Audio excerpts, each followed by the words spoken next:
I see you looking at me, looking at you. Hold up, where you going? What you doing? Who you seeing? What you need? What you want? I said, without you by my side, my side, my side. Without you by my side. One time from side to side. Without you by my side, I can't go outside. Without you by my side, I can't go outside.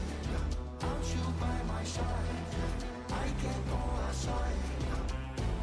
One time from side to side.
Walking alone, the streets are empty.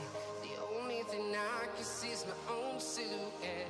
I'm getting stronger, step by step. The clock is ticking, but there's no time for regrets. I've been flying from town to town, from London to Taiwan. I've been all around the globe, trying to protect your soul. We are heroes tonight. We will fly above the sky. We are heroes tonight. Yeah. We are heroes tonight. We will fly above the sky. We are heroes tonight.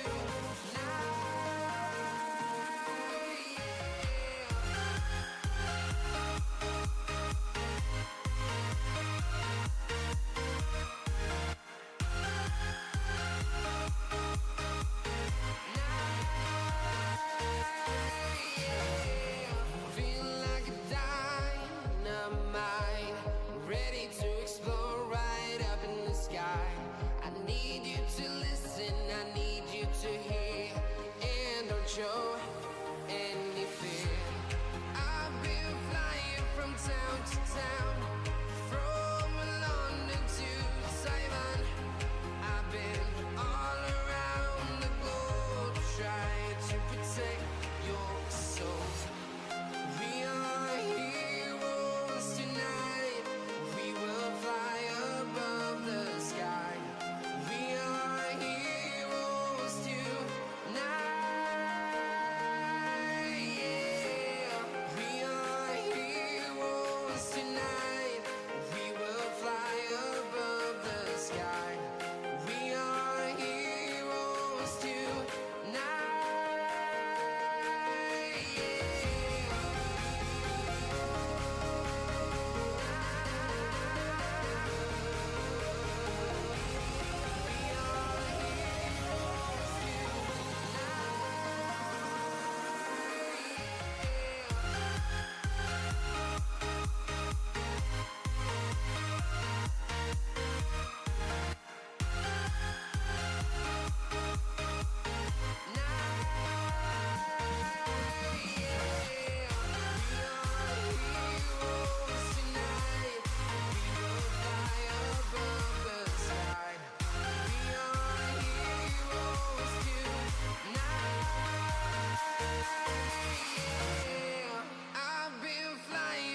Town to town, from London to Taiwan. I've been all around the globe, trying to protect your soul.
Ladies, gentlemen, and everyone in that wonderful technicolor rainbow in between, welcome to tonight's coverage of the Titan Esports Vanquisher League. Still not used to saying that league name. I'm What's Rudy, and joining me tonight is not my usual co-caster, but someone who is always present in these streams and making sure that everything runs as smoothly as possible. It's Loki Bear. How you doing tonight, Loki? I'm doing fantastic, Brittany. I'm so excited to be here with you tonight. Definitely not my usual place on the broadcast, but I figured I'd switch it up a little bit. But super excited for tonight. Yeah, we've got a pretty good matchup tonight. It is, again, our partnered team tonight, Team True Minded Gaming, Death Knights. I remember the team name, I promise. And Oversoul Esports Reincarnate will be their opponents tonight on the other side of the rift. And honestly, it's a pretty dang good matchup that we've got going on here.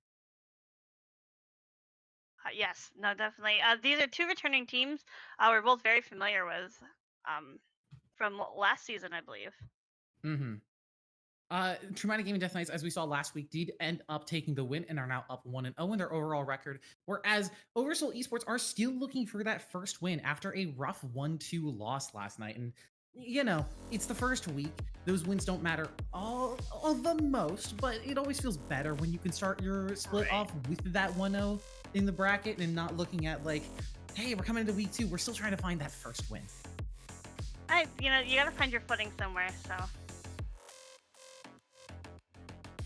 Yeah, and that's what they're hoping to find tonight. It is also worth mentioning that we are on patch 14.9. Look at all those item changes up there in the upper right corner with the system changes.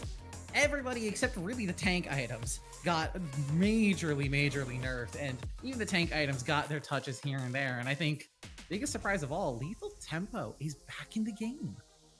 I was actually pretty excited about that. Not so excited about the biscuit delivery changes, but you know, the lethal tempo was I was actually like kind of happy about after it came out. Yeah, Lethal Tempo is back. It's a little different than it used to work, but it is, you know, still a premier on-hit room for 80 carries. We are going to be jumping into draft in just about a second here, and I think there's a couple of picks on the table that should be, you know, pretty high priority based on what I was looking at from like solo queue statistics from OPGGs, and just based on what we saw from our series last week. I'm gonna be honest with you, I haven't gotten a chance to take a look at the OPGGs even though I put this together, but I'm not surprised to see the Nico ban first off. I did see that in someone's jungle champ pool, and from what I've seen, it has been making a slow comeback. Yeah, Metashift is willing to pull out a lot of the more, we'll call them fringe junglers for now to be nice, but it's also just, you know, playing a little bit what's off meta, and, you know, some might even say shifting that meta, but look, it was a stretch, but it was there. Anyway, we've got the rest of the bans coming out. Nico and Yone are going to be banned away by Oversoul, whereas True Minded Gaming are going to ban away the Volibear and the Syndra. Ziggs is going to be the next ban, and they're just waiting on the last round here. Honestly, Ziggs is a solid ban with the mage item changes. You know, he's just a menace in both the AP carry and mid lane role. Yeah, he does very well in the mid lane and in the bottom lane. And we're seeing a lot of mid lane focus in the bans. Syndra, that has been fairly popular on this patch. Yone, who has been a monster at Worlds. And Skarner will actually be the first pickup, most likely, going into the hands of Swifty there in the jungle. Right, and Amumu does get picked up on the side of True Minded Death Knights. I believe that's still an Amumu jungle, if I'm not mistaken. I mean, I've seen him a little bit in support, but I think his main focus is jungle with how strong he is.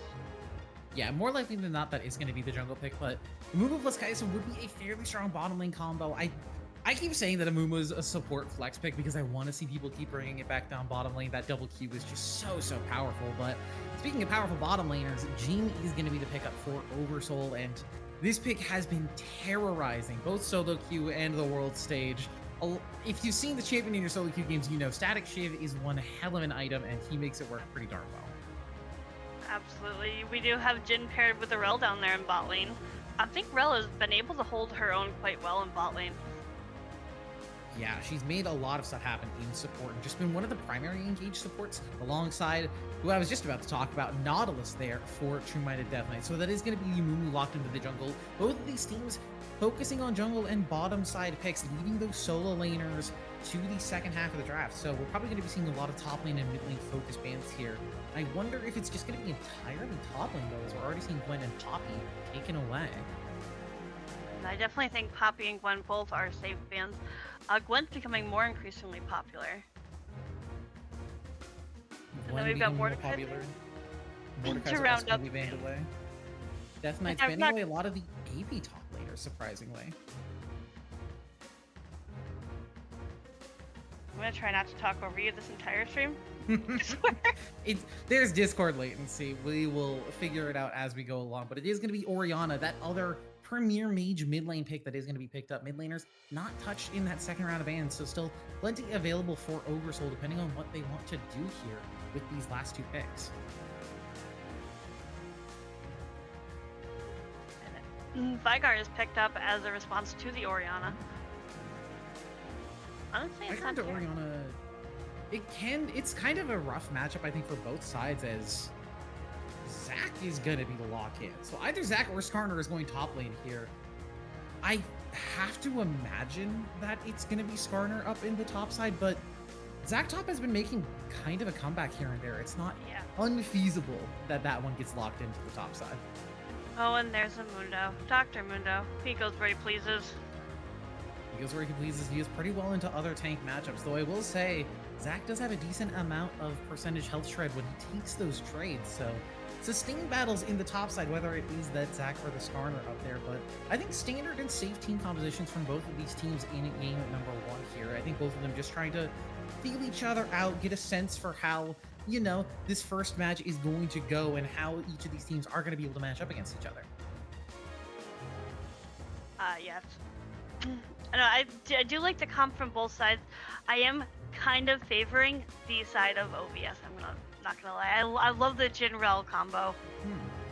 That's funny because I was gonna say that I actually prefer the Death Knights comp here. So what about the Oversoul's comp do you think is like giving them that little bit of an edge aside from like Jin Rel in the bottom lane? I'd say like the Skarner Vagar, like Skarner comes in, you know, you Vagar cage. I just think that it's a good setup for this team, but Vagar just is gonna scale and scale. And I don't know. I just am preferring. I know how strong Jin's been lately, so that's where I'm going with OBS. I do worry for OBS that they're going to struggle to deal with the front line that Death Knights have. Nautilus, Amumu, and Mundo are pretty dang tough to try and shred through, especially if your only real AD carry is that Jin. Jin and Vigar, great at dealing damage, not the best at dealing damage to tanks specifically, but we're going to have to see how that ends up going for them as we're going to get onto the Rift here for game number one. Alright, so are we just gonna standard 5-point, or are there cheeky, There's a Nautilus on the other team, so you know one of these teams is 5-stacking a rush. Yeah, there was a slight pause, so we might get a little, you know, delay. Brian's trying to catch up here. Yeah, it looks like Oversoul was expecting some kind of an invade, and when there's a Nautilus on the enemy team, it is normal to expect that sort of thing to happen, but True Minded Gaming just gonna do their standard 5-point defense, make sure that they don't get invaded on, potentially walk around in the river and get some vision down, but for now, they're happy to just play it safe and play it simple. Alright. Minions have spawned. We'll have to see how the matchup goes. I'm interested to see if Vagar can hold their own against Orianna. Yeah, I think in the early game it is going to be a bit rough for Vigar, but like you said, Vigar's just very good scaling, so if Orianna can't put a lot of pressure down on him and can't, like, you know, zone him from a few CS here and there, get some better roams down, this Vigar will have more influence in the mid and late game.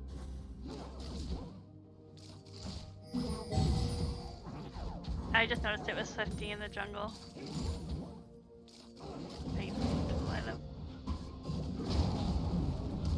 Yeah, we do have Swifty on the Skarner here. Both these junglers are starting towards their top sides. I'm not surprised that both of them are going to be playing towards the bottom lanes here. It is Rel and Nautilus, both these engaged supports. Really do just love to run forward as much as they possibly can, and if you got your jungler on the way, you can 3v2 or even 3v3. Engage supports are happy to just try and make plays happen in that sort of regard. I'm curious, are we gonna go for dragon stacking or the grubs? Because apparently people have been favoring getting both sets of grubs over dragons, but I'm not sure what I'm gonna be honest, I haven't played one bit of solo queue yet. So I'm not do quite think sure what in a kind of game like this, neither of these teams really has a lot of, I think, need or desire for the grubs in particular. We don't have like a great side laner or a great split pusher on either of these compositions, so I think it is just going to be a lot of dragon focus, and I imagine just a lot of bottom side play. Again, focusing a lot on those engaged supports, but also just, you know, the bottom side objectives and just getting dragon stacking, especially when the first one is an infernal. It feels really good to have. yeah, that is one thing that I did know, is that everyone's favoring infernal drakes and definitely putting prio on that. And he has to be a little careful up here in the top side. Limestar getting a pretty hefty trade there. And like I mentioned in the draft, Zach does pretty well matching into Mundo with all this percentage health damage, and it's gonna make this early game before Mundo gets a lot of health regen a lot more difficult. Yes, I have known Zach to be a menace in the top lane as of late, so no surprise there's a lot of aggression. Limestar, careful there onto the dive. Takes a couple tower shots too many and just loses that flash. Now an engage on the bottom side. Zylandis looking for Mitsuki here. Aftershock popped on that Nautilus, but Swifty is the first one in this bottom lane. Crushing Rock is going to tank up that charge, but is going to get stunned and suppressed up into the wall. Very low, Rock gets thrown, but no first blood to come through. And now just chomping on some potions. The Death Knight's bottom lane has to try and deal with this wave. Now both junglers are bot side. As you mentioned, they kind of did the top to bot clear. So it wouldn't surprise me if they do try and set up for this Drake that spawns in about a minute. Swifty, on the other hand, though, is actually just going to run up to the top side. I think just going to grab this Scuttle Crab and make sure that they can at least trade 1-for-1 on those, as Metashift has stayed around on this bottom side. And I don't know if Mustat and Zylandis know that this is happening, as the Knight's going to get ticked down. Crashdown comes through, but that bandage toss did land. Nice little buffer there from Zylandis is actually going to mean they will be able to just walk it out here and not die.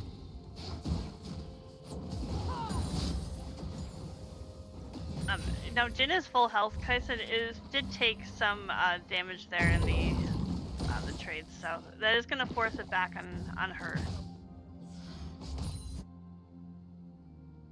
Yeah, Jin is behind in CS for now, but does have that wave under tower, so we'll be able to pick up a few of those extra.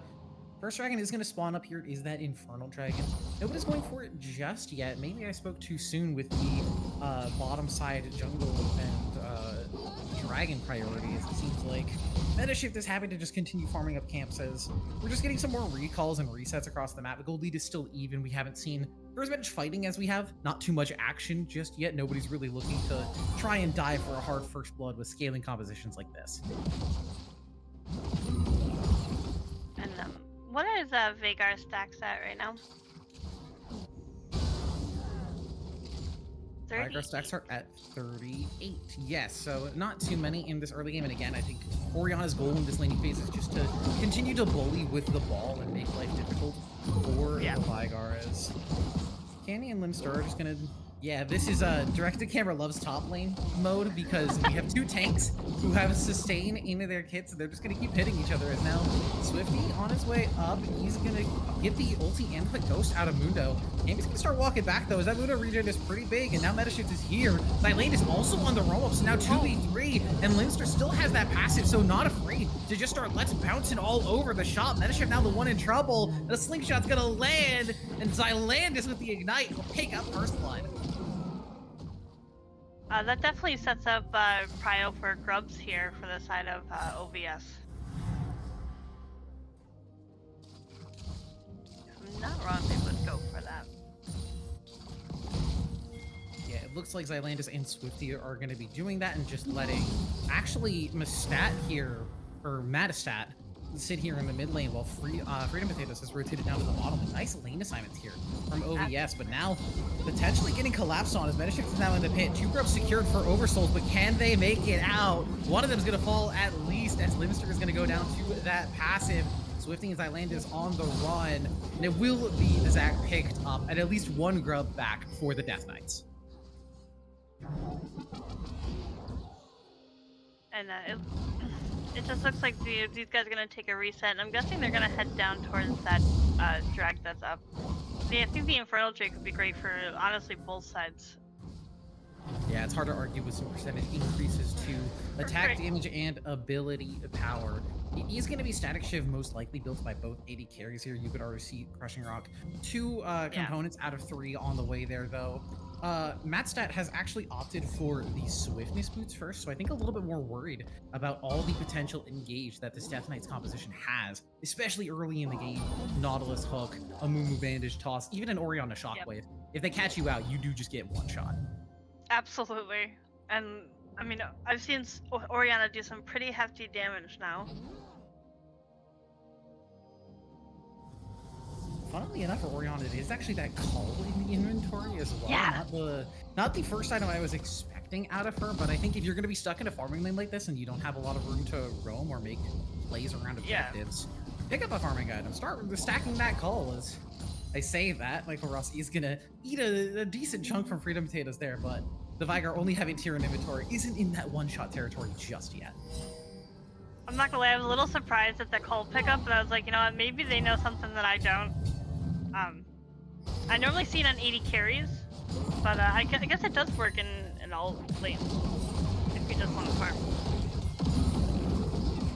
Limster and Canny trading him here on the top side. Limster getting fairly low, but that's deceptively low, as now with the Let's Bounce, with all those passive procs, Zac will be up to about over half HP, I think, by the end of this.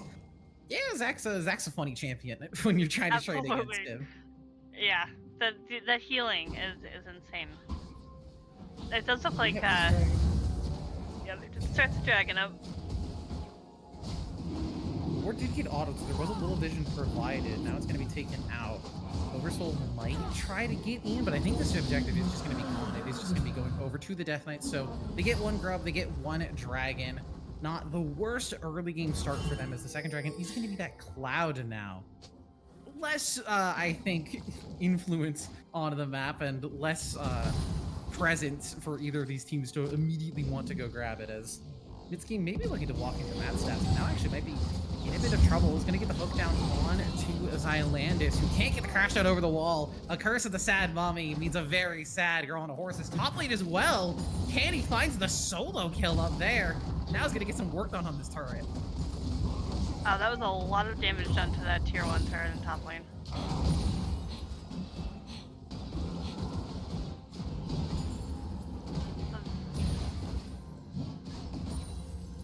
TMG starting to get themselves a decent chunk of a lead now, about 1,000 ahead. With some plates going over, with some extra just stats going over with that dragon as well. It just seems like they're making good plays work across the map for themselves, and Oversoul's just a little bit too slow on the pickup to respond to some of these plays.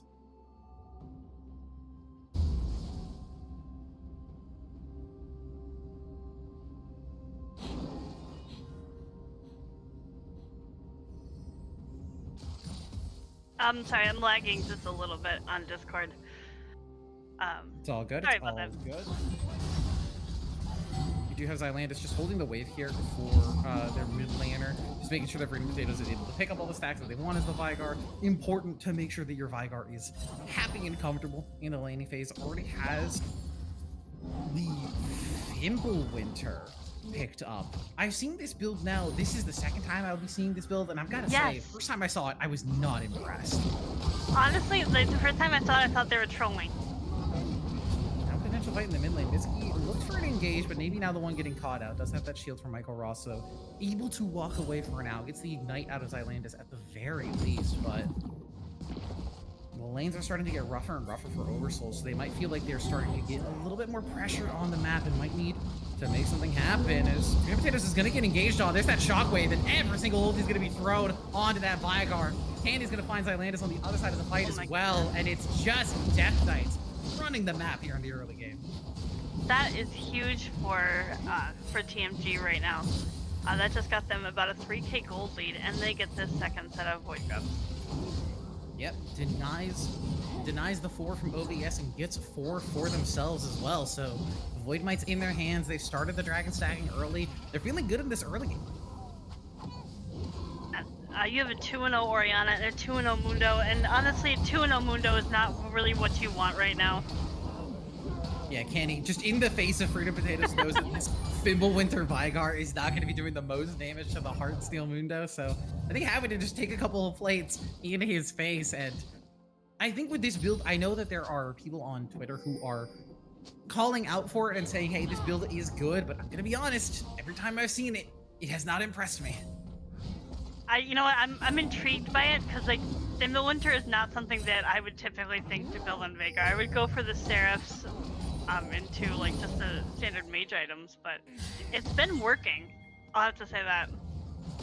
Yeah, I know it has some decent solo queue statistics right now. It's not a popular build, but it is one that is working at least enough, but it just means that your damage spike is going to be so slow, and on a team like this where Vigar is one of 2 real damage threats only, it just doesn't feel great to be spiking that late, as Limster is going to get engaged here. Does have that passive and the Let's Bounce. Curse of the Sad Mummy is going to keep Cammy away, or give Cammy an entrance in for a little bit more, but already super low thanks to the entries from that Zac, and now Metashift will be the one paying for the crimes, as flash for the Q, one more auto, Freedom Potatoes will find the revenge as well, and OBS strike back on the top side. That was actually pretty big for the Veigar. I think he's, if I'm correct, he's sitting at 127 stacks right now.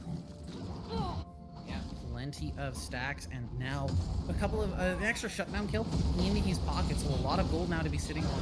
Starting to catch up with that Orianna, as eventually getting to the bottom side. Mitsuki isn't going to be tanking up the turret just yet, as Zylandis is going to get shredded here by Crushing Rock. One more auto, one last little tick of damage. Flash forward for the 4-shot, but the barrier is good from Crushing Rock, and another hook in. Mitsuki doesn't miss those, and Crushing Rock finds another kill. That Relda with the fancy feet started stepping that Kaisa W. Swifty, and here comes Swifty. For 80 carry is Mitsuki. I think you are going to be the sacrificial lamb in this case. He's going to look to just try and Spider-Man the way out. Doesn't even need the hook. It's just going to use Aftershock and that shield to walk away. I thought he was dead to rights, but serves me right. He just walks out of there. The second drag has spawned, and it looks like OBS is just going to take this. And since the Moomoo's on the top side of the map, there's going to be no contest, but I'm waiting to see if Moomoo just goes right for the Rift Herald.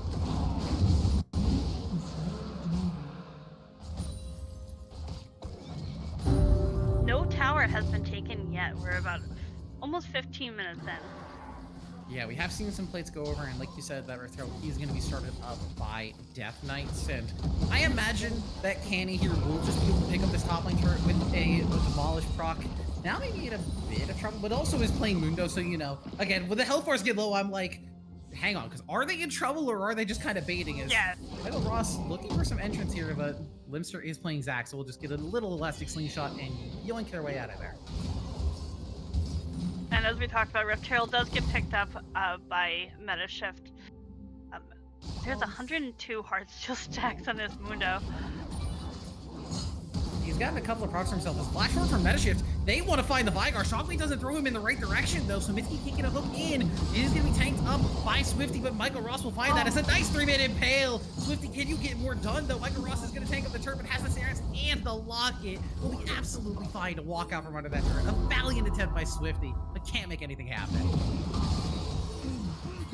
We're fighting up top side between Limster and... It's tanks fighting. They've both popped ultis, but I don't think anyone is going to die here. I know they're, like, really trying to show us that they can be aggressive, and Canny is happy to take the Heartsteel stacks, but I don't know if the longer this fight goes, the worse it gets for Canny, actually, is Limster's just going to keep regenning, and Canny doesn't have ulti anymore. Pops that Ghost, and yeah, that Leandry's burn. Putting in work for this Zac and is making these trades a lot better than they should be. You know, it's always fun to see the two tanks fighting up top lane, because it's like, who's gonna fall first? Like, you both are just wailing on each other. Nine times out of 10, it's neither of them, actually. Yeah, it's a wet noodle fight up top side. tanks love hitting each other because they love getting grasp and they love just like, you know, trying to establish dominance in a lane. It never Right. works. But, you No. know, as long as they think it works, you know what? Good for them. We give them little golf claps. We get to watch them whack each other with wet pool noodles, and you know, they have fun with it, and that's what matters. Top tower did fall up top side, so that is the turret gold for the side of TMG Death Knights. Interesting to note, despite their lead not being that high, only around 4,000, there are some objective bounties available for OVS. They can grab not the Rift Herald as it was picked up by Vanquisher, but just like any of these outer towers or the next dragon that'll be up in 2 minutes. And especially with this dragon being a mountain dragon, Ooh. both Oversoul and Death Knights, but I think especially Oversoul, really do want to be stacking up these dragons as quickly as they can. Yeah, absolutely. I was just gonna say, like, I don't think we really want to hand a mountain Drake over to a Mundo, a Mumu, or a Nautilus. Oh, and on the other side, you don't want to hand it over to a Zac, a Skarner, or a Rel either, as it's maybe a little bit of a double charge tech here from Metashift as that tower's going to go down, and now Shelly's going to get a second charge. Wow. Deletes that mid lane turret. Nice little use of jungle knowledge there from Metashift. Alright, top lane was back at it again, but apparently we don't. Direct to camera doesn't like top lane anymore. Yeah, Candy is going to be on the walk away. Limster, though, wants to make this fight happen as Swifty is here. Candy does have that ulti, has the passive on, so they need to wait a little bit more. Does finally knock it down, but now Metashift is here, and now things might get hasty. They might get a little spicy. Metashift has that ulti, but doesn't even need to use it. Swifty is just going to be left to the wolves. Limster has to be on the run as Michael Ross is on the rotate first, and Death Knights find themselves another win in the side lane. Alright, so the gold lead is what? Now it's about 775? 65? I can do math. We're league players. Math is not our strong suit. Yeah, you know, like, I don't even think if I was a league player it'd still be my strong point, but that's another topic. Well, we can say the gold lead for the Death Knights is fairly large for this point in the game. Yes. It's before 20 minutes. Those objective bounties are still available, but there's not a lot of opportunities for Oversoul to actually collect them because this this dragon fight is going to be really difficult for them in this spot. 8K. Alright, thank you to our wizard in the background. It's 8K gold lead since look, you can't do math, it's fine. It's me maybe getting caught out here. He's going to get put in the baby cage. Atlantis finds a crash down as well. Nautilus still pretty tanky with the aftershock. Will actually just be able to walk it out. Swifty down the backline trying to get some damage down to Michael Ross, but you are just a Skarner, my friend. You have got to flash out of there. He's still fairly low. I don't think this Gym Trap kill is able to walk out of it as Cammy wants to keep the fight going, trying to just continue walking forward, but chasing versus this Oversoul team is so rough. A lot of fighting happened, a lot of action, but no blood is spilled. Everyone stays alive, but now Death Knights have control of the Dragon Pit. Yeah. I'd say this is easily picked up by Death Knights here. So it's armor and magic resist. Definitely something that's going to work very well in the favor of this team. Looks like in the meantime, Oversoul is just going to start picking up some priority around this Baron pit. I don't think they're going to start it, but I think they are just going to be able to clear out a lot of the vision and make sure that they are able to maintain control of it, and Death Knights can't just run over and sneak it as soon as this dragon is taken. I think everyone should just get the resets in, get their items, and I would say like a good team fight for Baron is maybe one of the factors in deciding who takes game 1. Yeah, the Dragon stats pretty heavily in favor of Death Knights already. Just percentage increase to those offensive and defensive stats where, you know, Cloud Dragon on its own, it's not the worst dragon. That out of combat movement speed can be very handy in a way that is difficult to actually measure. You can't look at like damage numbers and say like, oh yeah, because of that out of combat movement speed, Oversoul got like X amount more damage in a team fight.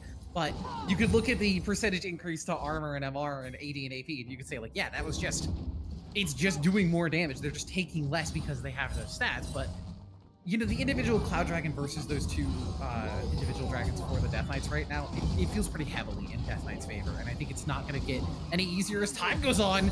Candy gets a massive heal out of that W. He's going to pop the ulti to make sure Vigar can't kill, but there's that problem with this Vigar build. It just doesn't do enough damage yet. Yeah, you're seeing the lack of damage definitely coming out for this Veigar, but I mean, maybe as the items get picked up, it gets better. But I gotta say, I'm still not a fan of this Winter.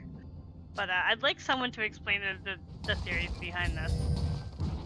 Maybe I'll look up the person who identified the build on Twitter. I think it's Vigar V2 on Twitter. Most likely they're the one who did it. They like their spicier builds, but Yeah. for now, Death Knights with their much more standard build paths, I think just taking a fairly easy lead here. As Matstat takes Void Seeker, but no all-in happening just off of that. If it was AP Kaisa, maybe a different story, but doesn't have that Gnasher's Tooth finished up yet, so no evolve on the W. Yeah. We do have Static Shiv on both items, or on both AD carries. Jin's a bit behind though on the build, which is gonna cut down on the damage output.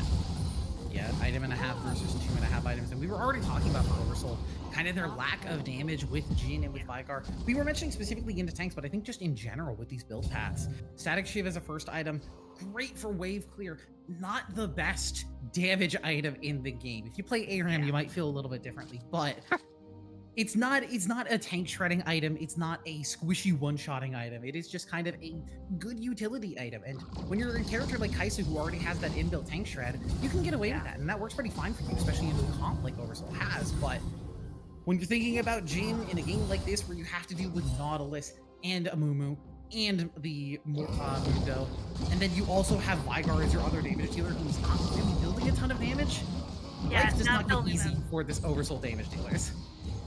Yeah, you don't have that strong AP damage that you would normally have with the Veigar build, but it looks like both tanks have now resorted to wet noodle fighting each other down here in bot lane again. Yeah, Kenny does have that anti-heal picked up. They'll grab themselves an Executioner's Calling, which means that Limster will not be healing up as much in these 1v1s, and until Limster picks up the same, they won't be doing much healing either, as Baron is just started up by Death Knights here, and there's no vision for Oversoul. They're going to get a blue ward in the pit now, but it's a bit too little too late. I don't know if there's actually an entrance for them. Death Knights, though, a little bit scared. They are just going to peel immediately off of it, and I think they're just playing for a fight instead, but there's not much to find here. Cage lands on Debitsky, but with the shielding from themselves and from Yoriana, Silandis gets hooked in, but that's the route, not the target they want. They're just going to walk away again. They're happy to just continue having control over this while their top laner is slowly winning in the side lane. We do have another Mountain Drake up in about 45 seconds. I think OVS may want to fight for this one. Kenny is going to pop that Ghost. Does have that passive on as well.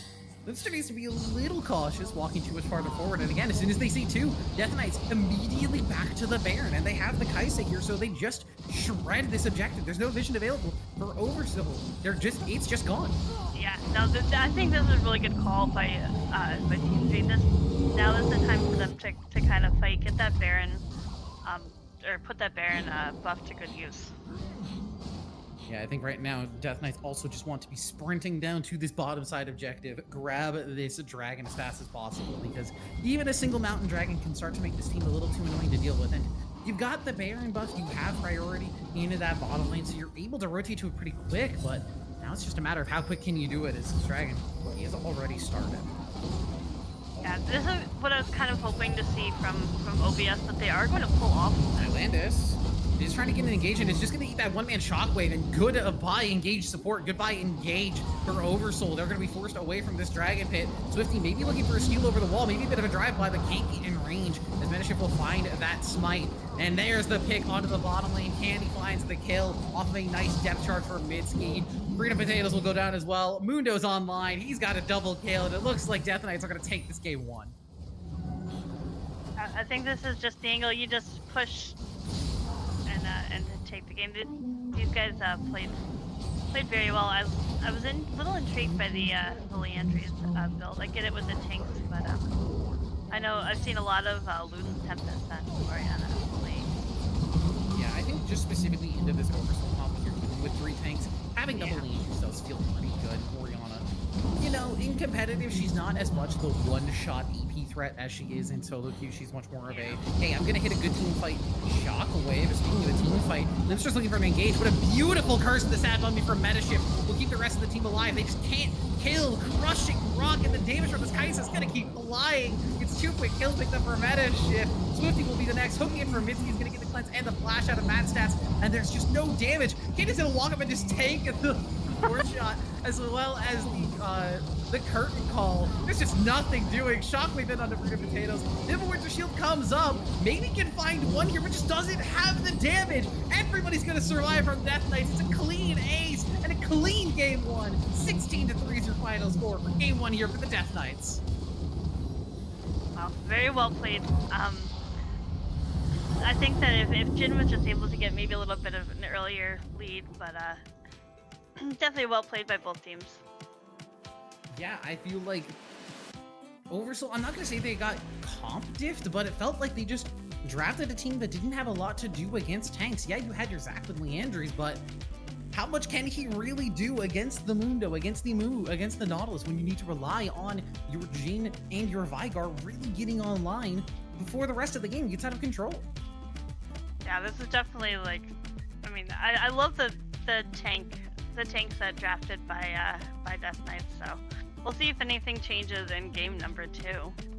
Yeah, and speaking of that, we are going to take a short break while we wait to get into that draft, so don't go anywhere. We'll be right back with more of this Titan Esports Vanquisher action.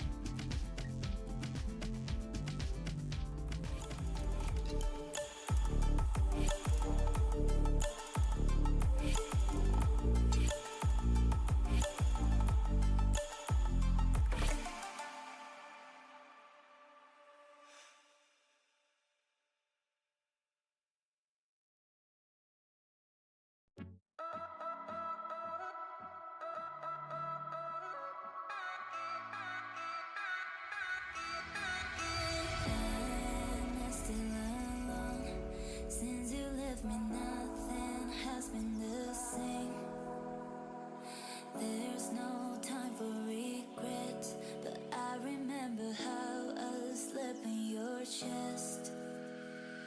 I want to forget it, take a breath and leave you away, away. But it's not that easy, 'cause you make me miss you again, again. If you want, just come. If you want, just come. Don't leave me again, leave me again. If you want, just come. If you want, just come. Don't leave me again, leave me again.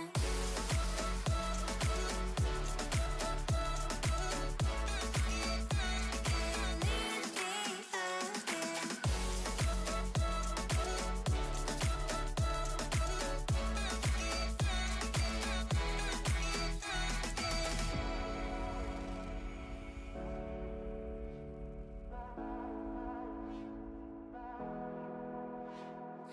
There's no time for regret, but I remember how I slept in your chest. I want to forget it, take a breath and leave you away, away. But it's not that easy, 'cause you make me miss you again, again. If you want, just come. If you want, just come. Don't leave me again, leave me again. If you want, just come. If you want, just come. Don't leave me again, leave me again.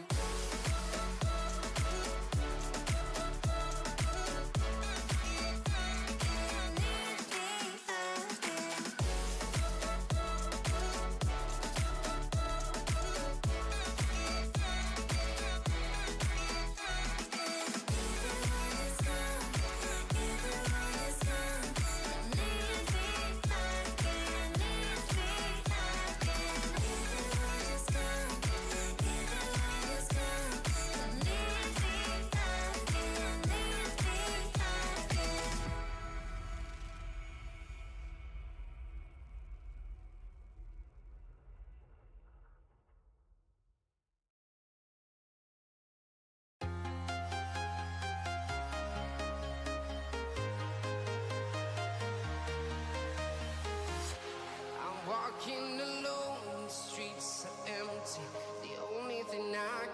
my own silhouette. I'm getting stronger, step by step. The clock is ticking, but there's no time for regrets. I've been flying from town to town, from London to Taiwan. I've been all around the globe trying to protect your soul. We are heroes tonight. We will fly above the sky. We are heroes tonight. Yeah. We are heroes tonight. We will fly above the sky. We are heroes tonight.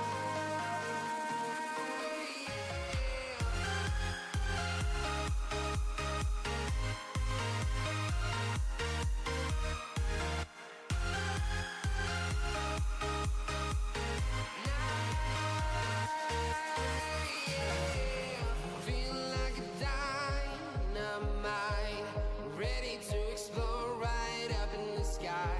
I need you to listen, I need you to hear, and don't show any fear. I've been flying from town to town, from London to Taiwan. I've been all around the globe trying to protect your soul. We are heroes tonight. We will fly above the sky. We are heroes tonight. Yeah. We are heroes tonight. We will fly above the sky. We are heroes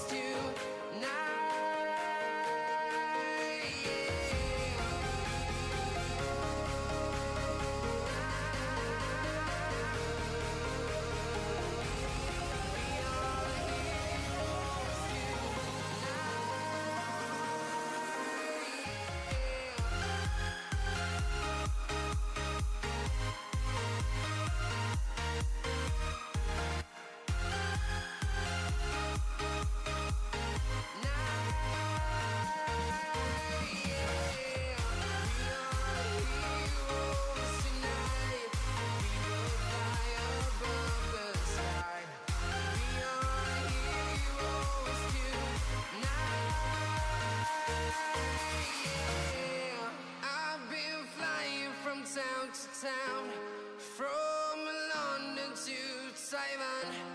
I've been all around the globe trying to protect your soul.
Yeah.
Thank you all so much for your wonderful patience. We are back. We had some technical issues with the draft, but now that it's all sorted out, we're ready to hop in here for game number 2 between True Minded Gaming Death Knights and Oversoul Esports Reincarnate.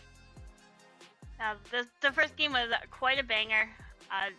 With TMG did take game number 1. We'll have to see if there are any changes to the draft going into game number 2. But before we do that, we do have a shout out to our sponsors tonight. We do. Our sponsor tonight, ProComps, an incredible tool for any League of Legends player out there. ProComps is your personal draft coach with features like custom champion pools, personalized tier lists, and live draft advice, all wrapped up into one handy little app. It's like having a virtual coach helping you out while you draft, offering real-time pick and ban recommendations. With well over 200,000 downloads and thousands of daily users just like you, it's a no-brainer to at least give it a try. And the best part, it's 100% free. Download ProComps now and you'll experience a whole new level of drafting power in your games. You can go to procomps.gg, download it from Overwolf, or click on the panel located below our stream for more information.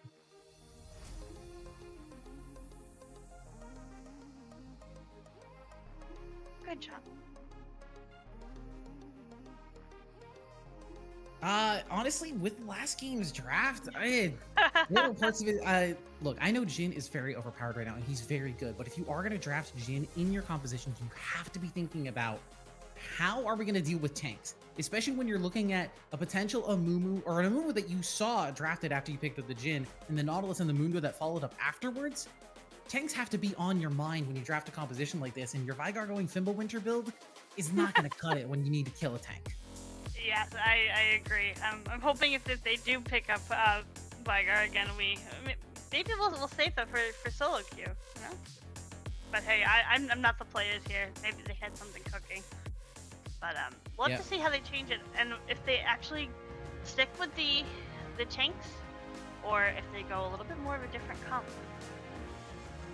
Yeah, I'm hoping that something is going to change here. We do have the Death Knights now on the blue side, as Oversoul did take the red.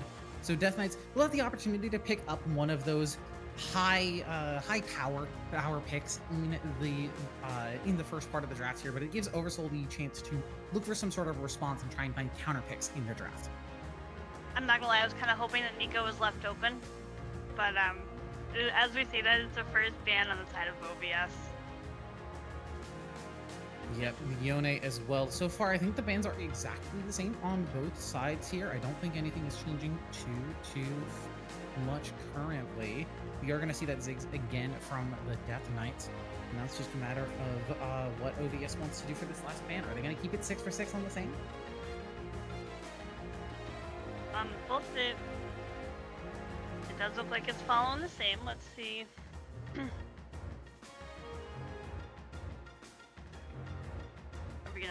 First pick, it is going to be that Kaisa again, and I think with how Crushing Rock performed on it in game number 1, I'm not too shocked. Yeah, no, they did a very good performance game number 1. I wouldn't be surprised to see Jhin locked in again. But okay, they did go with the Jinx. I'm just going to stop caster cursing myself now. Jinx is one of the better hyperscaling AD carries currently, and you know, if you think you're going to be dealing with tanks again, Jinx is a very safe one to go with, and they're actually going to grab the Skarner again for Swifty, so obviously they don't think that there were parts of the draft that were a problem for them into that game number 1. They just need to change up little bits here and there. Right. I mean, do you see, like, it's on the side of Death Knights, it is like a very similar comp that we saw game number 1. Yeah, they are going to pick the Rel. Oh, yeah, they're going to pick the Rel away from Xylandis this time around. So potentially, Oversoul could just grab the other support and grab Nautilus, but instead they're going to give us a bit of parity in the draft here. Grab the top lane Gwen for themselves, which means that Death Knights can ban away a few more supports, but it gives Oversoul the chance to try and ban away some of these counters in top lane, or maybe look to punch down the other solo lane as the Orianna is going to be taken away from Michael Ross. Yeah, the Orianna was banned, so that's Orianna and Syndra both off the table. Poppy choosing is going to be Gwen? taken away by Death Knights. Good counter into Rel, not too shocking to see it made away. I wouldn't be shocked if they take away something like Nautilus or Alistar as well. Just the good Rel matchups. There will be at least one given over, but it's actually Vel'Koz that's the ban here instead. Honestly, I do not hate that Vel'Koz ban. It's been showing up as support lately, and support and mid lane have a big showing, and I'd rather not see that in my games personally. So Yeah, I do love this Braum pick here for Oversoul. Pairs up well with Jinx. She applies that passive very, very quickly, as well as just blocking a lot of the damage from Kai'Sa, making sure that Rel doesn't have an easy time engaging because you just get in front of her and make her life difficult. It's just a good call overall for them. Now it means that Death Knights, they're going to have to blind pick something here for their mid lane, and they're going to go with the safe pick that is the Arm. honestly, I like Ahri. With the changes to her damage, she's very strong mid laner right now, and I love Urgot. Urgot is such a great top laner. It's good for team fights. So. Yeah, Urgot might be a great top lane team fighting champion, but Freedom Potatoes, I think, has probably the best pick of this draft with that Talia. Cancels out literally all 5 champions on this Death Knight side. All of them have dashes in their kits. All of them will get stunned up if they go over those rocks. So they're going to have to pilot these team fights and be a little bit more careful about where they throw those big dash cooldowns. Yeah, honestly, I like the Oversoul's draft this game. I'm not sure where I'm leaning yet, given the draft. I do like the Death Knights comp that they've drafted, but they do have the Talia, the Skarner, the late game Gwen. So yeah, Death Knights haven't changed up their composition too much. They have still good bruisers, good like frontline and backline with the Kai'Sa and the Urgot, just like, you know, being able to dive backline, but also just not feeling too comfortable, not feeling too uncomfortable hitting frontline targets either. But Oversoul has much better tank shred this game with the Jinx and with the Gwen and with the Talia probably building a decent amount of burn, with Leandra's being one of her more popular items. It's just a much better way of dealing with frontliners for Oversoul, which means that Death Knights are going to have to be, I think, a little bit more careful when it comes to team fights. absolutely. I will say I think Oversoul takes game 2. That's gonna be my prediction. I think I'm going to stick with Death Knights. I think they've been playing well enough, as we saw in the last series and in this one, that despite, I think, what is a little bit of a draft disparity in this game, they've got a comfortable composition for themselves. The Amumu and Rel engage combo is just going to be so good. There's not a ton of mobility for Oversoul, so if they get engaged in team fights, they will win fights, and that will win them the game. As we're going to jump onto the Rift here for this game number 2. I mean, they do say, hey, it did work game number 1, so we do a run back game number 2. So we'll have to see how it turns out. And I'm gonna say it's just a standard 5-point this time around. Yeah, a couple of things I'm noticing here. Off cuff, Cleanse for Matstat, which I think is a good call. Jinx versus Amumu Ahri. Cleanse feels like a necessity, but it's also Ignite for Canny on this Urgot with that press the attack. So maybe looking to play a little bit more aggressive versus this Gwen matchup. Oh, I didn't notice the Ignite from Urgot, but it does make sense. Yeah, you can already see Canny stepping up forward in the brush here, trying to just look for any sort of early level 1 jump on this Gwen and try and get any sort of an advantage possible. Starting with E level 1 as well, so just wants to get an auto flip auto for an early game press the attack proc, but we'll have to see if Limster is going to fall for that, as if he does, I think he's going to be in for a rough landing phase. Absolutely. Yeah, that's just a rough way to start your laning phase, so. And I think this is like one of the series I don't see bot lane leashing. Surprisingly, people are still leashing these days. Yeah, I am glad that people are starting to realize that with all of the buffs and all the help thrown towards junglers, they don't really need leashes anymore, as Canny isn't gonna get the flip onto Limster, so not the full level 1 dream, but still able to pressure Limster back at least a little bit and get some priority starting in this lane phase.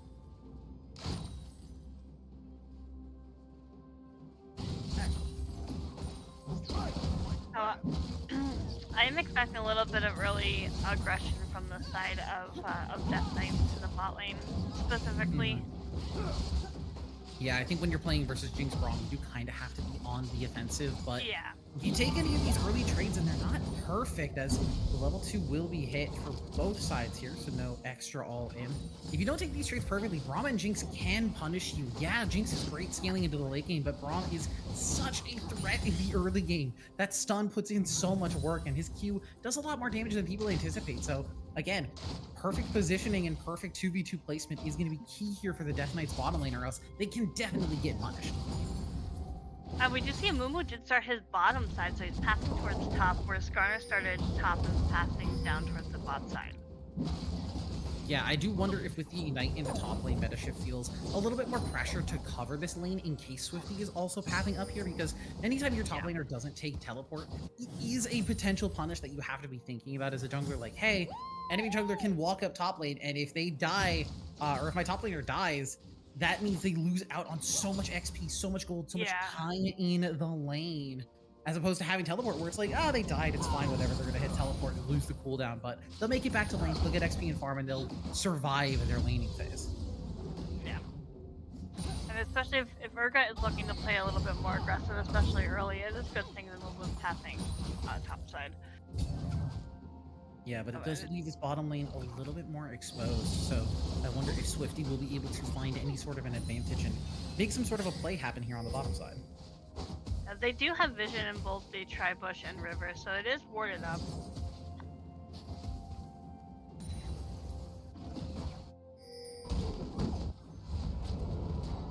For now, still no blood, still no action. Scuttlecrab's traded. Both these junglers just going for the full clears. We see Metashift potentially trying to sneak in here and look for a lane gank. Not spotted on vision for Limster. Metashift has to be careful with how they path here with the minions being right there. He's standing in the actually just outpost. wants to engage. He's just looking for a flash forward into Limster. Metashift can't get in reach for the bandage toss though, and Limster's just gonna walk away from that. A little bit too aggressive, I think, from Canny. Yeah, it was a bit aggressive, and unfortunately Mumu wasn't able to get anything off of that. But we do have Grubs up. It throws me off with these timers, but Grubs should be spawning soon. We do have Drag up in about 20 seconds. Not sure what drag it is yet, but It'll either be Hextech or Chemtech because that overlay still doesn't work properly. It is going to be the Hextech Dragon first. So I can imagine that both of these teams will want to have the priority on that. The extra attack speed and ability haste, like with all the offensive dragons, is so well sought after for everybody. Yeah. They love seeing those extra stats in their inventory. But I don't think either of these teams is going to be rushing for it as soon as it spawns. I think we're probably going to see a scuffle or a skirmish for it at first. we do see Rel doing a little roam, just trying to see where Skarner is. And Yeah. Skarner just start up this drag. Yeah, priority in the bottom lane, no vision on the Rel means that they're fine to just start this up. You've got the Jinx and Braum who are able to rotate over, and Michael Ross doesn't have the priority mid lane to rotate either, so shame on me for saying that it was going to be not a 5-minute startup, as Swifty just immediately proves me wrong and says, hey, I've got priority mid, I've got priority bot, I'm taking this for objective. Yeah, then they have no vision of this dragon, so it's just going to go over completely uncontested. And my assumption is that Mumu just goes for those grubs. Yeah, it is going to be the early faded ashes for the Mumu, so does clear that objective pretty dang quickly, but now with the call sign going up that dragon was taken, I think potentially Death Knight's feeling a little bit more pressure to move towards that topside objective. Now, Gwen is kind of opening up top lane for a decent gank in here by a Mumu. Yeah, he is going to be spotted up on that ward, so Metashift will be spotted on this top side of the map, but with Swifty still clearing out these bottom side camps, I think it is just going to be 3 grubs traded for that dragon. I don't see Oversoul rotating super aggressively. In fact, Swifty might actually just be looking for a bottom side scuffle and play instead, as this little seismic shove from Potatoes in the mid lane. Michael Ross will be able to trade back fairly well, but it's been a very low economy, low action game so far. Nobody's really looking to make anything happen too much. Yeah, guys, where's all the fighting? But yeah, it's very slow. Sometimes we don't get that. Yes. So those are my favorite types of games, but I like the action-packed. It does look like Skarner's looking something down in the bot lane, but looks like he gets spotted on some vision there. Yeah, Metashift has snuck his way up here to the top lane. Nimster does have the Hallowed Mist if they see that Bandage Toss come out. And yeah, Gwen is in fact immune, so she will just walk away. The Gwen immune is a fun thing to deal with in lane sometimes. Yeah, Metashift looking to come back up here to the top side, but not level 60 yet. He's going to lane the stun, but I don't think they're going to be able to get much else of a follow-up. It feels like Metashift may be a little desperate to make something happen in this top side. You know your top laner doesn't have flash. It's still holding on to that Ignite and ulti, but if you can't make a bigger lead happen over this Gwen, you're going to get outscaled. It looks like, CS-wise, everyone around the map is fairly even. There's a little bit of a difference top side, but nothing too big.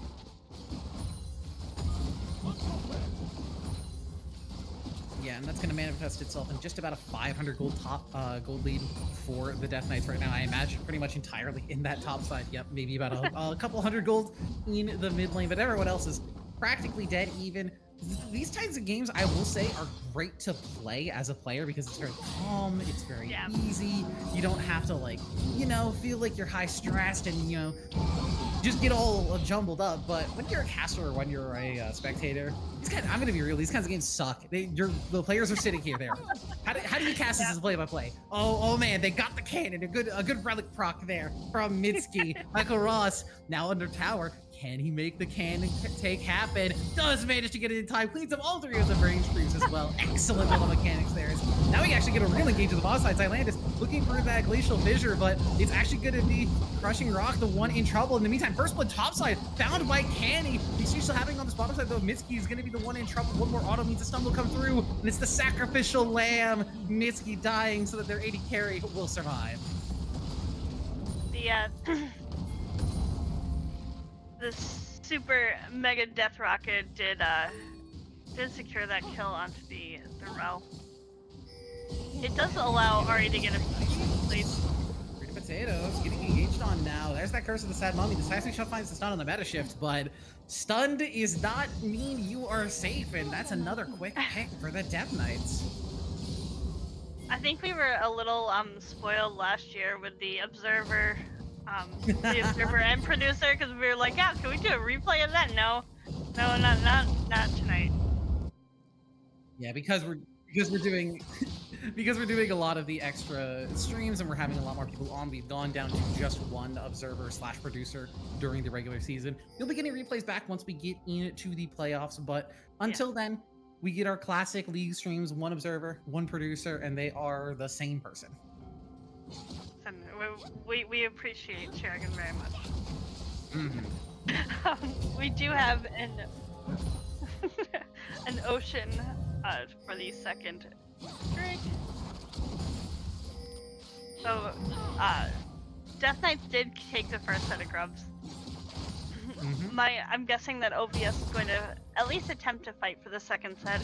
Does look like Skarner is looking for something down bot side. Yeah, there's a possibility that they fight for the second grub, or maybe just look to continue dragon stacking and play like 2 dragons versus 6 grubs and just make both of those trades happen. But with an Urgot in the game, you do have to be a little bit careful about giving up all those grubs. Yeah. Nimster's just gonna pop that Howlin' Mist and be able to walk away, but yeah, when you give an Urgot, it's kind of like when you give a Mouse a cookie. When you give an Urgot grubs, towers tend to disappear. Absolutely, he's really good at taking turrets, and then you just add 6 void grubs onto it, and it makes your job as the opposing team a little bit more difficult. Mm-hmm. But as you mentioned, Skarner is looking for this second Drake for some dragon stacking, and Amumu's looking for those grubbies. Yeah, we're just gonna get the trade of objectives on both sides. It's kind of just where the junglers have priority. Bottom lane is for OBS, so Swifty will be able to take both of these dragons. And for the Death Knights, Candy's pretty much winning this top lane matchup, so they'll be able to get 6 grubs for themselves. And that means that suddenly Oversoul has to be, I think, a little bit more careful when they think about how they're gonna navigate macro in the mid game, especially because, like I just said, if you give Urgot time with turrets when he's got 6 grubs, he's gonna eat them for breakfast, lunch, and dinner. Absolutely. A little bit of a skirmish here in mid lane. looks like Brom's kind of hovering, but I don't think it's really gonna come up to nothing. Maybe go back and hang out bot side, but Yeah, I think more of a defensive hover here than anything else, making sure that Potatoes doesn't get taken for a ride under towers. Mitsuki's gonna get a Hex Flash in there, get a little bit of poke in, but not much else, as there's potentially actually a top lane dive being set up, but diving a Gwen is very scary business. I don't know if this is exactly what the Death Knights want to do. Yeah, they're just gonna take the camps and walk away with a nice topside invade. yeah, we do see a Mumu at the in the jungle. Michael Ross is going to get that Spirit Rush out. Freedom Potatoes tried to get the rocks down, but couldn't get the seismic shove in, and now Swifty might be the one in trouble, but meta shift on a ward, so Swifty will just throw a rock over the wall, say, hey, I see you, don't go for an engage, and everybody walks away. I feel like top lane's gonna be the volatile lane. Yeah, whenever you see a solo lane with an Ignite, you know that they're going to be looking for kills, looking for skirmishes, looking to just continue trade patterns. It's a lot of supports roaming in mid lane, but again, it's a lot of defensive roams, so just making sure that their mid laner, you know, gets their wave shoved in properly or gets to back the way they want to. And you see Mitsuki playing good defense there, not letting Michael Ross's back get canceled. Down the top side. Minster getting caught up, and yeah, Fear Beyond Death means goodbye, Gwen. Urgot feeling great in the 1v1. Absolutely, Urgot is very strong right now. 2-0 in the top lane. Skarner is looking to kind of protect that turret. Amumu is kind of lingering around, but looks like he's going for Skarner's red buff. Yeah, wants to continue this topside invade, and again, understanding that Candy is just hard winning this lane, so he's got an amount of pressure to just play in this topside. Minster won't be able to do very much this early on into the game, as Mediship will just take that red buff right under the nose of Swifty and use that Rift Herald as an express getaway to walk out as well. I mean, nice setup for on the side of Death Knights to kind of just control these top side objectives. You Yeah, have and if Gwen you're going to be giving up, if you're going to be giving up bottom side objectives, this is what you want to do. If you're letting the other team get to 2 stacked up dragons, no matter what the soul is, if you're not getting 6 grubs and a Rift Herald, you start to think like, well, are they getting more of the lead? Am I letting them have too much here? Is something going wrong? But for Death Knights, they're just doing classic trading. This is good. So Ross, nice charm. Dashes away from the seismic shove as well. So lost an ulti, but kept their life at the very least. Is looking for more. Freedom Potatoes actually taking a ton of damage there. Have to respect the Ari electrocute. That shit hurts. Absolutely. Yeah, I mentioned that the damage on Ari, she's extremely strong right now. And doesn't look like Skarner's really willing to give that up yet.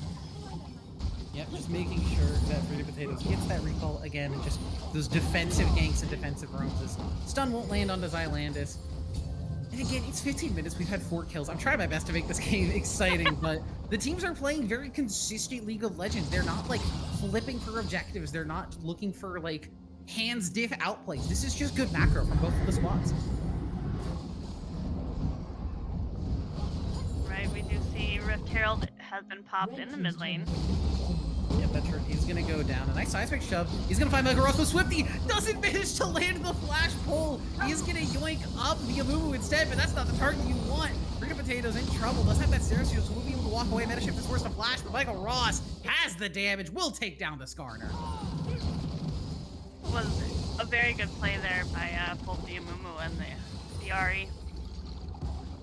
And just look at the Void Mites are gonna do a World of Wonders here for this team. Yeah, I think the Fiddling turret actually just goes down. If there's another spawn of mites, yeah, this turret is gone. One more auto from Michael Ross, and that's just 2 free turrets in the mid lane alongside a kill. And again, Death Knights playing with some excellent macro, showing up here in their series today against Oversoul. Absolutely, they look like a very strong team just by like these this first part of game 2 and game 1, and this Cloud Drake is gonna go right over to Death Knights.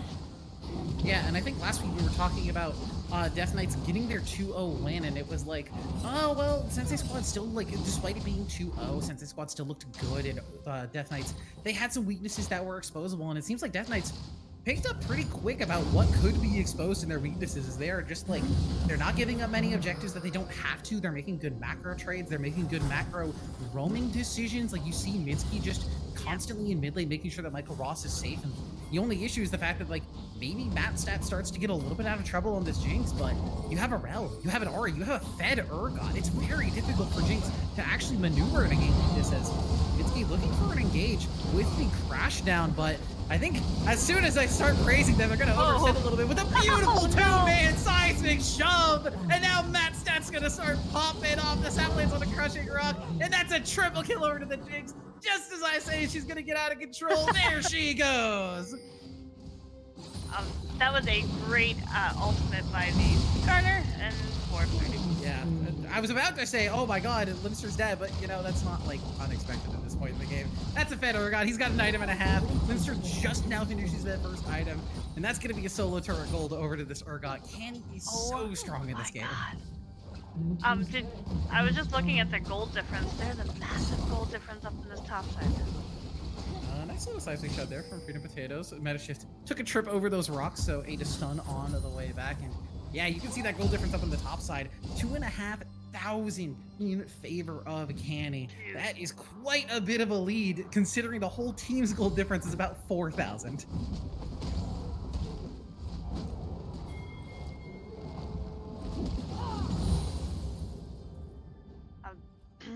Yeah, big goal difference.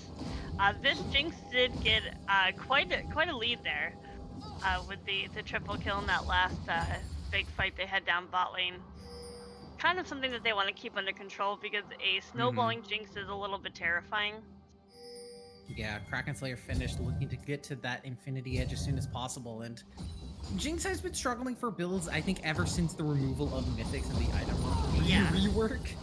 So if you can get her accelerated 2-3 items as fast as possible, she's going to be in a great spot, but actually getting her there sometimes can feel like a bit of a nightmare because it just takes her so long to get there, and if you don't give her every single resource, all of the gold on the map possible, she tends to just not be able to get online in time. But picking up an early game triple kill will start to get her towards that goal.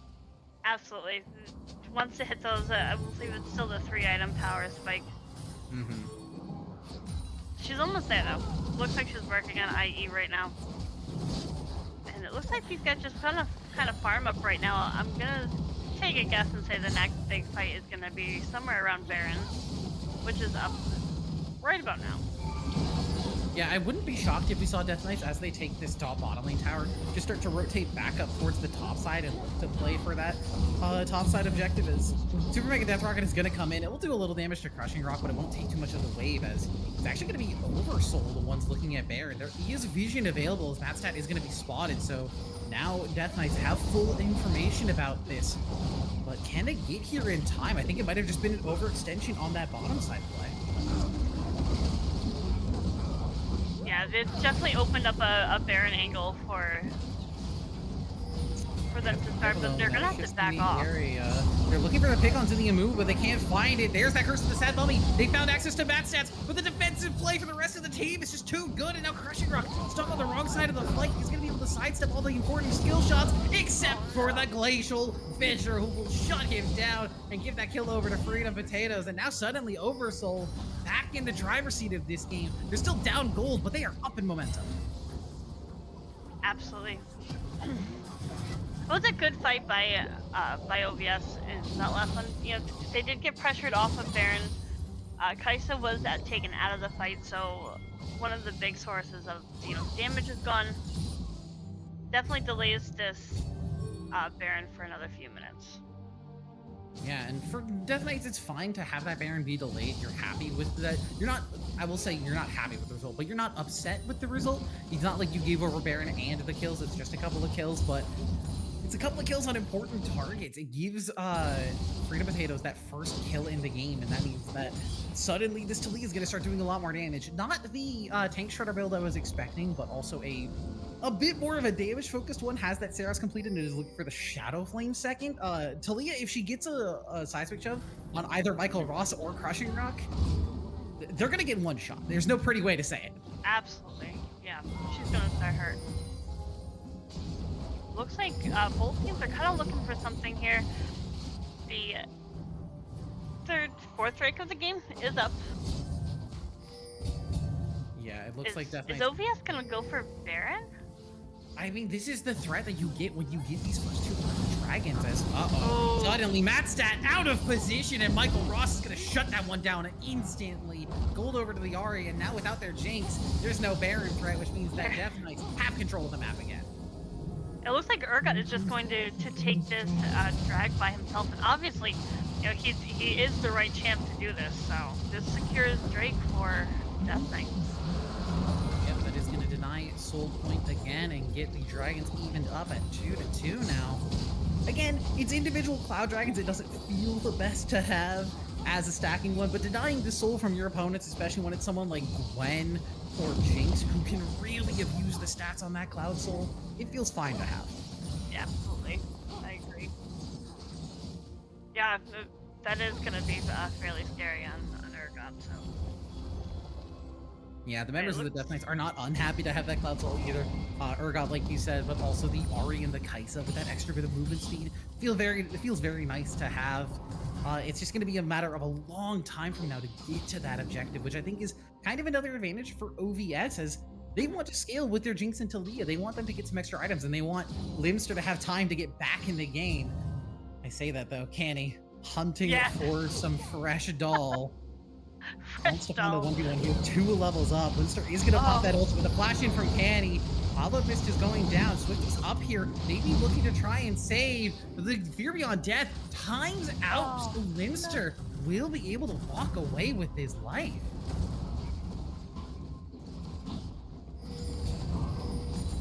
I feel like we're going to be at a little bit of a lull for just a few minutes here. Yeah, unless there's a either little of these bit of teams vision wants around. to start off with a Baron, I don't expect that we're going to be seeing a lot of heavy fighting, but Death Knights have Kaisa, and they have the Leanders and Mumu, so if they do start the Baron, it'll go down very fast. Yeah, especially if I know Urgot is going to be more, you know, side lane, but he's going to be a big help on that Baron fight. Looks like everyone's just kind of doing their resets, getting their items. They're looking for something on this Skarner. Yeah, they want to find Swifty. He is pretty tanky on the Skarner. Doesn't have that Sterax yet, but still tanky enough to just walk away from the play. And now inside Landis in the area, like Ross is going to find a charm, but I don't think they have the damage to burst through this Braum. Now Mitsuki, maybe the one in trouble, does sidestep at that Winter's Bite, so able to walk away from the play, but they get a couple of big defensive utilities out of OVS.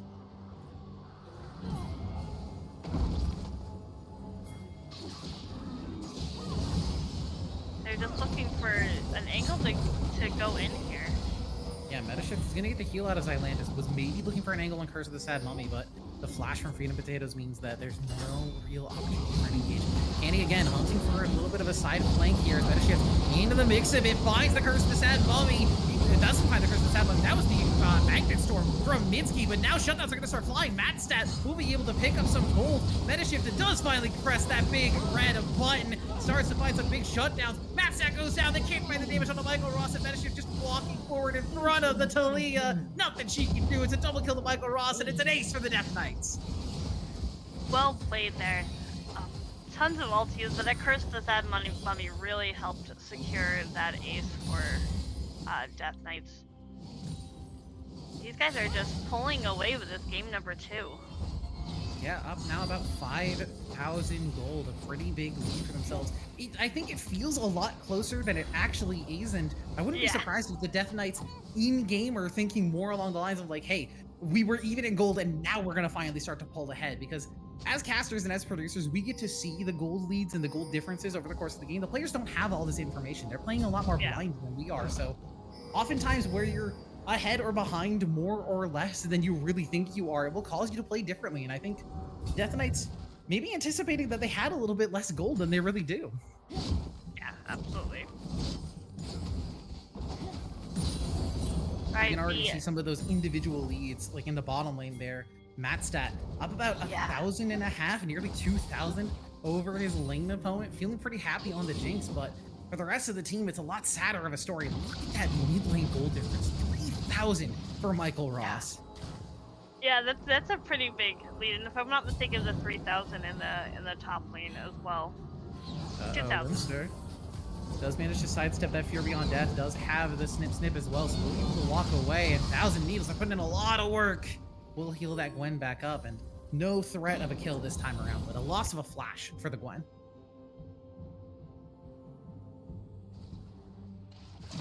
Right, I'm a little bit concerned about the big gold lead in the bot lane, just as like you need your damage dealers to be, you know, somewhat comparable, and that triple kill for Jinx early on kind of definitely set Kai'Sa behind a bit. Yeah, But Jinx it now on doesn't 3 seem- items. Yeah.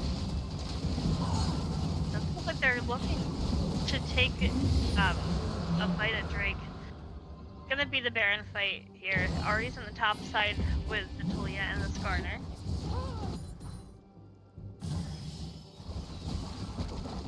Gonna take a little bit of damage from Freedom Tips here, so as the shove doesn't land. I think Michael Ross happy with that one, does not want to engage a fight here without any of their teammates behind them. But yeah, I think you're right. I think it is going to be the Baron fight. It might even be a game-deciding fight. As we're 30 minutes into the game, death timers are going to be fairly long, and if Death Knights get this Baron and they have a decent shove in mid, they could just close the game out and the series. Absolutely. I mean, it could go, you know, either way for both sides.